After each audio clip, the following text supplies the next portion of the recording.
ഖലീഫ പൃഥ്വിരാജിനെ super star ആക്കുമോ? നമുക്ക് പരിശോധിക്കാം. പൃഥ്വിരാജിനെ നായകനാക്കി വൈശാഖ് സംവിധാനം ചെയ്ത ചിത്രം. വൈശാഖിന്റെ മുൻ ചിത്രങ്ങൾ പോലെ തന്നെ വൈശാഖിന്റെ പുലിമുരുകനാണ് ഏറ്റവും ഉയർന്നു നിൽക്കുന്ന ഒരു ചിത്രം. അതിനുശേഷം ഇറങ്ങിയ നൈറ്റ് ഡ്രൈവ്, മധുരരാജ എന്നീ ചിത്രങ്ങൾ മമ്മൂട്ടിയെ നായകനാക്കി ടെർബോ എന്ന ചിത്രത്തിന് ശേഷമാണ് ഈ ഒരു ചിത്രം ഒരുക്കുന്നത്. പൃഥ്വിരാജിന്റെ കരിയർ എടുത്താൽ തന്നെ നമുക്ക് അറിയാവുന്നതാണ്, വൈശാഖിന്റെ ആദ്യ ചിത്രമായ പോക്കിരി രാജ മുതലാണ് വൈശാഖും പൃഥ്വിരാജും ഒന്നിച്ച് ചിത്രങ്ങൾ ചെയ്തു തുടങ്ങിയത്. ഇപ്പോൾ വർഷങ്ങൾക്ക് ശേഷമാണ് വൈശാഖിന്റെ ചിത്രത്തിൽ പൃഥ്വിരാജ് മുഖം കാണിക്കുന്നത്. ഇതൊരു ബ്ലോക്ക് ബസ്റ്റർ ആകുമെന്ന് നമുക്ക് പ്രതീക്ഷിക്കാം. പക്ഷെ പുലിമുരുകൻ എന്ന ചിത്രത്തിന് ശേഷം വൈശാഖിന്റെ ഒരു ബ്ലോക്ക് ബസ്റ്റർ അല്ലെങ്കിൽ ഒരു വിജയം പിന്നീട് ഉണ്ടായിട്ടേയില്ല. കാരണം വമ്പേ പരാജയങ്ങൾ മാത്രമായിരുന്നു. മധുരരാജയാണെങ്കിലും അവസാനം മോഹൻലാലിനോട് ചേർന്ന് ചെയ്ത മോൺസ്റ്റർ എന്ന ചിത്രമാണെങ്കിലും പരാജയം തന്നെയായിരുന്നു. പൃഥ്വിരാജിനെ കുറിച്ച് പറയുകയാണെങ്കിൽ ആവേശം തന്നെയാണ്. ഹിന്ദി സിനിമയെ കുറിച്ച് മാത്രം പറയാതിരിക്കുക. ജിനൂബി എബ്രഹാമാണ് ഈ ചിത്രത്തിന്റെ തിരക്കഥ രചിച്ചിരിക്കുന്നത്. ജിനൂബി എബ്രഹാം പൃഥ്വിരാജിന്റെ 4-5 ചിത്രങ്ങൾക്ക് തിരക്കഥയും ഒരു ചിത്രം സംവിധാനവും ചെയ്തിട്ടുണ്ട്.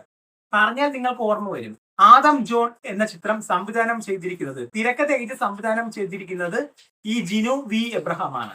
ഇതിനു മുൻപ് വന്ന കടുവ എന്ന ചിത്രം, ഷാജി കലാസിന്റെ സംവിധാനത്തിൽ വന്ന കടുവ എന്ന ചിത്രം, മാസ്റ്റേഴ്സ്, ലണ്ടൻ ബ്രിഡ്ജ് എന്നീ ചിത്രങ്ങളും ജിനു വി എബ്രഹാം തന്നെയാണ് തിരക്കഥ എഴുതിയിരിക്കുന്നത്. ഇതെല്ലാം പ്രതീക്ഷ നൽകിയ ചിത്രങ്ങൾ തന്നെയാണ്. അതുപോലെ തന്നെ അന്വേഷിപ്പിൻ കണ്ടെത്തും, ടോവിനോ തോമസ് നായകനായ അന്വേഷിപ്പിൻ കണ്ടെത്തും എന്ന ചിത്രത്തിന്റെ തിരക്കഥയും ജിനു തന്നെയാണ്. ജിനുവും ജിനുവിന്റെ സുഹൃത്തുക്കളും ചേർന്നാണ് ഈ ചിത്രം നിർമ്മിക്കുന്നത്. അപ്പോൾ സ്വന്തം ഓൺ പ്രൊഡക്ഷൻ ആവുമ്പോൾ തന്നെ തിരക്കഥയ്ക്ക് ഒരു വിട്ടുവീഴ്ചയും ഇല്ലാതെ നല്ല രീതിക്ക് തന്നെ വരുമെന്ന് നമുക്ക് പ്രതീക്ഷിക്കാം. അതുപോലെ തന്നെ പൃഥ്വിരാജിന്റെ കരിയർ എടുത്തു കഴിഞ്ഞാൽ ഈ ഒരുപാട് കാലഘട്ടങ്ങളായിട്ട് ഈ താടി വെച്ചുള്ള നോർമൽ കഥാപാത്രങ്ങളും ഓവർ ആക്ടിങ്ങും കണ്ടുവരാറുണ്ട്. പക്ഷെ ഈ ഒരു ചിത്രത്തിന്റെ കാര്യം എടുത്തു കഴിഞ്ഞാൽ ലുക്ക് തന്നെയാണ് ഞാൻ ഈ ഒരു വീഡിയോ ചെയ്യാനും കാരണം. മറ്റു ഉദ്ഘാടനങ്ങൾക്കും പ്രോഗ്രാമുകൾക്കും വരുമ്പോൾ പൃഥ്വിരാജ് പറയുന്നുണ്ട് ഖലീഫയുടെ ലുക്കാണ് എന്നിങ്ങനെ എടുത്തു പറയുമ്പോൾ എന്താണ്, ചിത്രത്തിന്റെ മാർക്കറ്റിംഗ് ആണെന്ന് നല്ല രീതിയിൽ തന്നെ പറയാം. ഓണത്തിന് ചിത്രം തിയേറ്ററിൽ എത്തുമെന്നാണ് പറയുന്നത്. അയാം ഗെയിം ആണ് ഒപ്പം മത്സരിക്കുന്ന ചിത്രം. അയാം ഗെയിം എന്ന ചിത്രത്തെ കുറിച്ച് നമുക്ക് എല്ലാവർക്കും അറിയാം. നഹാസ് ഹിദായത്ത് സംവിധാനം ചെയ്ത ചിത്രമാണ്. വേഫാറൽ ഫിലിംസിന്റെ ബാനറിൽ ഡീക്ക് തന്നെയാണ് ചിത്രം നിർമ്മിക്കുന്നത്. ആന്റണി വർഗീസും മറ്റൊരു സുപ്രധാന കഥാപാത്രത്തിൽ വരുന്നുണ്ട്. ആന്റണി വർഗീസിന്റെ കാട്ടാളിന് ശേഷമുള്ള ഒരു ചിത്രമാണ്. ഖലീഫയുടെ കൂടെയാണ് അയാം ഗെയിം ഇറങ്ങുന്നത് എന്ന് നിങ്ങൾക്ക് എല്ലാവർക്കും അറിയാമല്ലോ. ആ ഒരു പ്രോബ്ലം ഉണ്ട്. ഖലീഫയുടെ ലുക്ക്, ഖലീഫയുടെ സ്ക്രിപ്റ്റ്, സംവിധാനം, പൃഥ്വിരാജിന്റെ ആക്ടിങ്, ഇതെല്ലാം നോക്കുമ്പോൾ പോസിറ്റീവ് തന്നെയാണ്. പൃഥ്വിരാജിന്റെ കഥാപാത്രത്തിന്റെ മുത്തശ്ശൻ കഥാപാത്രത്തിൽ വരുന്നത് ശ്രീ മോഹൻലാലാണ്. മമ്പറക്കൽ അഹമ്മദ് അലി എന്ന കഥാപാത്രത്തിലാണ് ശ്രീ മോഹൻലാൽ ഈ ചിത്രത്തിൽ അഭിനയിക്കുന്നത്.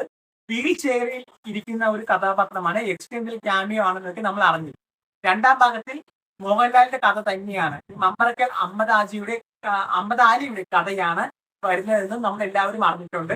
ഈ ഒരു ചിത്രത്തിൽ പൃഥ്വിരാജിന്റെ പേരെന്ന് പറയുന്നത് അമീർ അലി എന്നാണ്.